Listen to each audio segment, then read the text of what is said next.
Sometimes I might come across a little bit like a hater, like in my last video where I reviewed Dynamic X and had a lot of critique, while basically only complimenting on the fact that the plugin idea is unique, because it provides you with the ability to set your own gain reduction curve with this thing up here, which looks a little bit like a graphic EQ, but it's not. But I just want you to know that there are plugins that are far worse than that. Plugins that don't even try to innovate anything and that just make workflows worse on purpose. For example, this one, BX Console SSL 4000E, which I got on sale one day. You know, they always make these sales where the plugins of Brainworks sometimes only cost €5 or something, and I jumped on one of these sales because I wanted to know what it's like. And it's not good. It's just everything is much harder than in a normal plugin, especially things like understanding what is the signal chain like. Like that should be very important, but it's like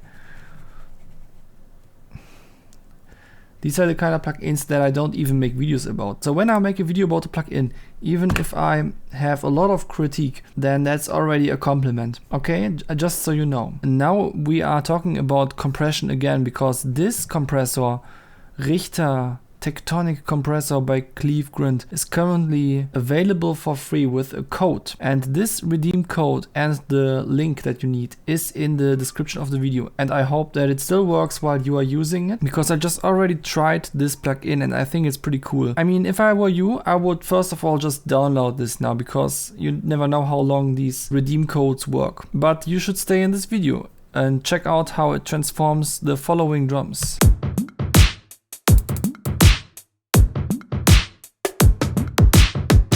So at the moment you didn't hear the effect yet because I haven't dialed it in yet, but typically the default preset sounds like this.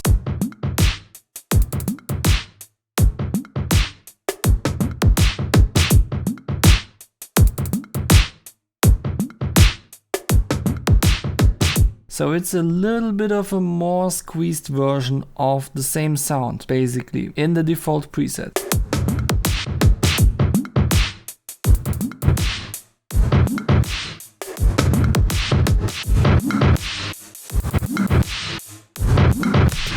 It can get very extreme. Now, you don't actually need presets for any of this because, you know, it just works like this. You dial in the amount of compression.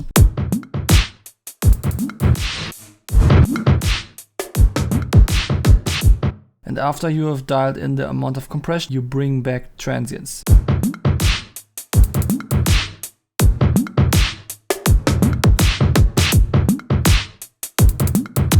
Then you make sure that the wet signal is just as loud as the dry signal.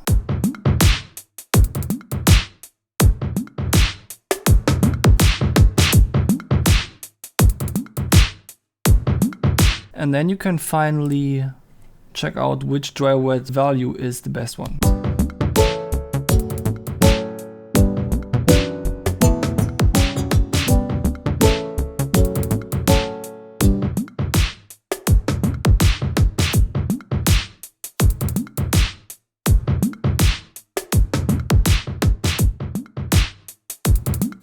You can also dial in this little EQ here, which puts emphasis on bass and treble, which makes things appear a little closer, which is very useful in the combination with the compressor.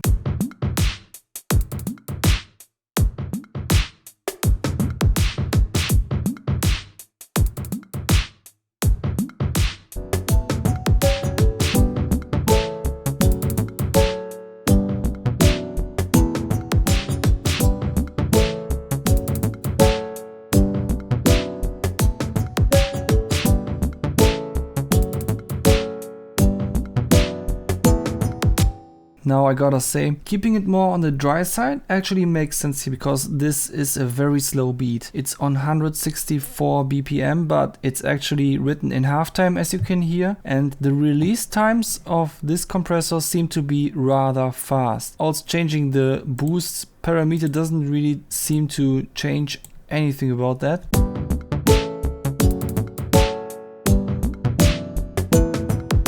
honestly I have no idea what the boost parameter is about, because there is already a trim parameter for input gain if you even need that. I don't, because you know it's all handled with the makeup gain anyway. What I wanted to say is I cannot change the release time of the compression in here, and there is also no hidden parameter for that. You always have to be lucky if whatever this compressor is doing fits to the tempo of your music, and if it's not fitting very well, then you cannot dial it in a lot. That is a little bit problematic, but apart from that, I really like the sound of this compressor. It has a lot of pump. I have no idea what it means to be a tectonic compressor. To me, it just sounds like it's a very well designed compressor that also has look ahead for dialing in the transients.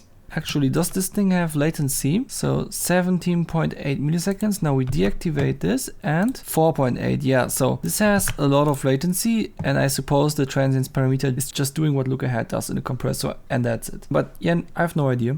Maybe Tectonic Compressor is actually some sort of unique algorithm. It does sound good. I do want to have a release parameter, but it does sound really good and it's a fun plugin. One little detail that I would like to add is that sensitive drag in this plugin is on Alt instead of CTRL or Shift, and that is extremely unusual. Usually in the bigger plugins that don't rely on frameworks like the Juice framework, sensitive drag is on Shift, because that is how it was traditionally done for decades. And a lot of the plugins that are just made with Juice from smaller developers are done with CTRL. But no one ever puts sensitive drag on Alt. So if I was Clevegrant, I would also choose Shift. But putting it on Alt, I have no idea what kind of message that is supposed to be. Like, you don't want people to find this feature or what? But at least it has sensitive mouse wheel. Yeah,